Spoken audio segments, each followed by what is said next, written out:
Welcome to part 2. Okay, so you had the IEP meeting. You asked the questions, discussed the goals, talked about accommodations and services, and maybe even signed the paperwork. So now what? Because one of the biggest mistakes parents can make is thinking the work is finished once the IEP meeting ends. It's not. What happens after that meeting can be just as important as what happens during it.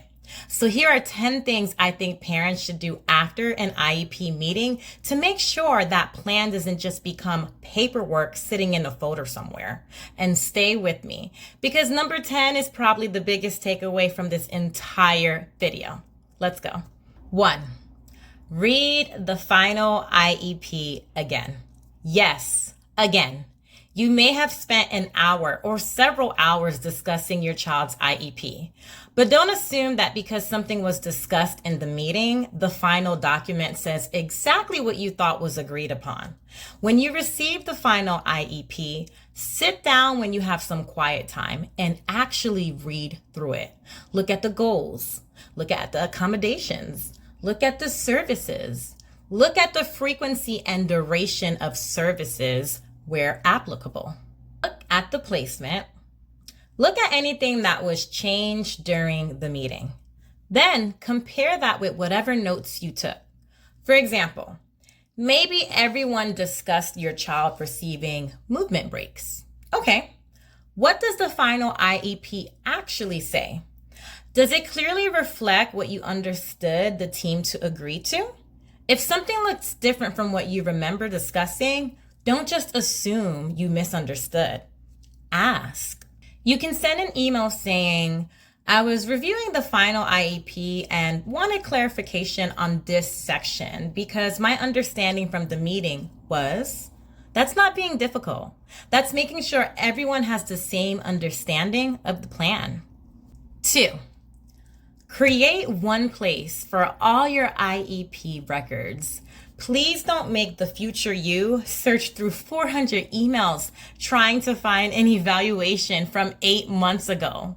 Create one place where you keep important special education documents. That could be a physical binder. It could be a folder on your computer. It could be organized cloud storage. Whatever works for you. Keep things like your child's current and previous IEPs, evaluations, progress reports, important emails, meeting notes, relevant school reports, and other important documentation related to your child's services. You don't have to become an administrative assistant for your child's school. The goal is to simply to be able to find something when you need it. Because 6 months from now, you may remember, wait, didn't we discuss this at that last meeting? And instead of relying on memory, you can go back and look. 3. Put important dates on your calendar. Once the meeting is over, don't mentally fast forward to next year's IEP meeting. There may be important dates before then. When should you expect progress reports? Are there evaluations coming up? Is there something the team agreed to revisit? Was there a follow-up discussed? Put important dates and expected updates somewhere you will actually see them. And here's why I think this matters. Without reminders, months can pass incredibly quickly. Then suddenly you're approaching another annual meeting and thinking, wait, what happened with that concern we discussed? You want checkpoints throughout the year, not because you're trying to micromanage the school.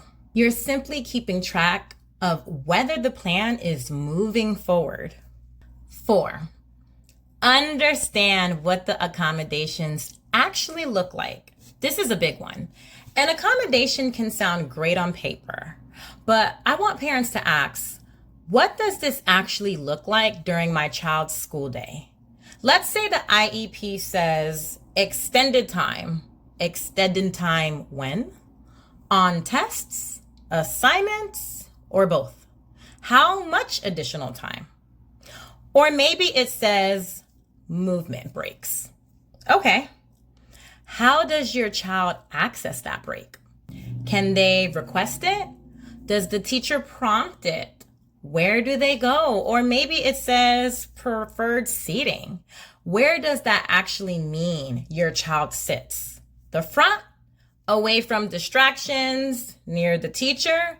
Because words on paper and implementation in a classroom are two different things. You don't have to interrogate the teacher. You just want to understand what the accommodation looks like in practice. 5, talk to your child when and however possible. This one gets overlooked. Your child's perspective can give you information that paperwork can't. Obviously, how do you do this will depend on your child's age, communication style, developmental level, and individual needs. But when possible, ask simple questions. Instead of, is the school following your IEP? A child may have absolutely no idea what that means. Ask, what happens when you need a break? Who helps you when the work feels too hard? Where do you go if the classroom gets too loud? What happens when you need extra time? For a non-speaking child or a child who communicates differently, this may look completely different. You may rely on AAC, visual choices, behavior patterns, communication with the team, or other ways your child communicates. The point isn't that every child should give you a verbal report about their IEP. The point is, don't forget the child in all of the paperwork. Their experience matters. Number 6, pay attention to changes outside of school. This doesn't mean every difficult afternoon means the IEP is failing, but changes can give you information. Maybe your child suddenly starts saying they hate school. Maybe getting ready in the morning becomes much harder. Maybe they're coming home completely exhausted every day. Or maybe homework that used to take 30 minutes is suddenly taking 2 hours. Maybe you're seeing more shutdowns or emotional distress after school. Don't immediately jump to conclusions, but don't automatically dismiss the patterns either. Write them down. Ask questions. Something happening at home may be connected to something happening during the school day, or it may not be. The goal is to stay curious. I've noticed this change. Is anyone seeing something similar at school? That simple question can start a very useful conversation. Number 7, keep a simple parent log. And when I say log, I do not mean you need a 97-page colored-coded binder that becomes another full-time job. No. Keep it simple. Date. What happened? Who you contacted? What happened next? That's it. For example, October 3rd. Child came home upset and said they weren't allowed to take their scheduled break. Emailed teacher. Then, October 4th. Teacher responded and clarified what happened. Done. Why does this matter? Because memory gets fuzzy. If something becomes a repeated concern, you now have a timeline instead of saying, I know this has happened a bunch of times, but I don't remember exactly when. Documentation helps you see patterns, and sometimes you'll realize something you thought happened constantly actually happened twice. That's useful information too. Number 8, don't automatically wait until the next annual IEP meeting. This is one of the biggest misconceptions I see parents have. Something starts going wrong in October and they think, well, the next IEP meeting isn't until April. You don't necessarily have to sit silently for 6 months. If you have a significant concern, communicate it. Ask questions. If appropriate, ask whether the team needs to reconvene or review the issue. Maybe a goal clearly isn't working. Maybe your child's needs change. Maybe an accommodation isn't effective. Maybe there's a new concern that wasn't present when the IEP was developed. The point is not to call a meeting every time your child has one difficult day. But you also shouldn't assume the annual meeting is your only opportunity to discuss significant concerns. Number 9, Look at progress over time. This is where I want parents to get away from vague statements. She's doing better. Great. What does better mean? He's making progress. Great. Show me. You want to understand, where did my child start? Where are they now? What does the data show? And is the current approach producing meaningful progress? Let's say your child's goal involves reading accuracy. Maybe they started at one level and 3 months later, the data shows measurable improvement. Great. Now you have something concrete. But if months go by and the data barely moves, that's information too. It doesn't automatically mean somebody did something wrong. It means the team may need to ask, why aren't we seeing the expected progress? Does something need to change? That's a much stronger conversation than simply hearing, they're doing okay. Number 10, remember, signing the IEP isn't the finish line. This is probably the biggest thing I want parents to take away from this video.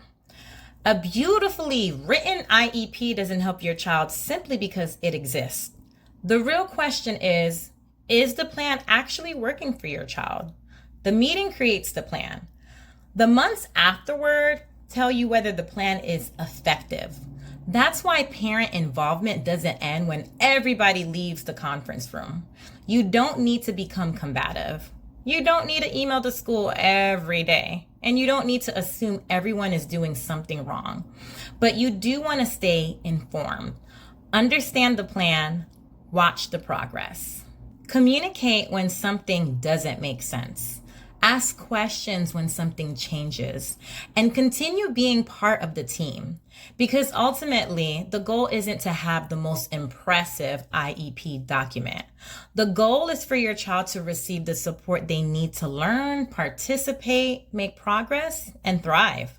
So, after your child's next IEP meeting, don't just put the paperwork in a drawer and forget about it until next year.